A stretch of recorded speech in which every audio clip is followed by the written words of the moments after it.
এবার তুই বুঝবি তাকে বাঁচাতে গিয়ে কে মারা গিয়েছিল। রাত 11টা। শহরের পুরনো সেন্ট মেরি হাসপাতাল আজ বহু বছর বন্ধ, কিন্তু গার্ড রফিক বলে, রাতে এখনো লাল আলোটা জ্বলে ওঠে, কেউ যেন ঘুরে বেড়ায় ভেতরে। যে জায়গায় মৃত্যু ঘুমোয় সেখানে মাঝে মাঝে কারো চোখ খুলে যায়। একদিন শহর থেকে আসে নতুন নার্স তিশা। তাকে বলা হয় এই হাসপাতাল আবার চালু হবে, তাই রাতে রুমগুলো পরিষ্কার রাখতে হবে। রাতের শিফটে একা সে ঘরগুলো ঘুরে দেখে হঠাৎ 303 নম্বর কক্ষের সামনে থামে। দরজায় লেখা, অপারেশন রুম বন্ধ। যে দরজায় তালা, সেখানে গল্প নয়, থাকে রক্তের ছায়া। তিশা দরজা ঠেলে ঢোকে। ঘর অন্ধকার, দেয়ালে পুরনো সার্জারির যন্ত্র।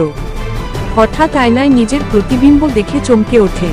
আয়নায় সে একা নয়, তার পাশে দাঁড়িয়ে এক ডাক্তার, সাদা কোটে রক্তের দাগ। কখনো কখনো আয়না আমাদের না, অন্য কারো সত্য দেখায়।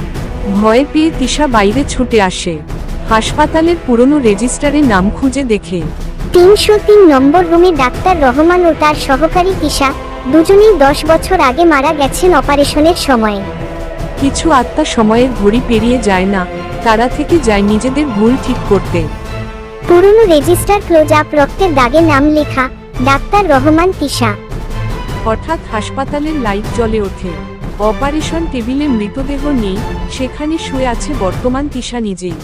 ডাক্তার রহমানের ছায়া বলল, এবার তুই বুঝবি কাকে বাঁচাতে গিয়ে কে মারা গিয়েছিল। ভয় সবসময় মৃত্যু নয়, কখনো নিজের অপরাধের মুখোমুখি হওয়াই ভয়।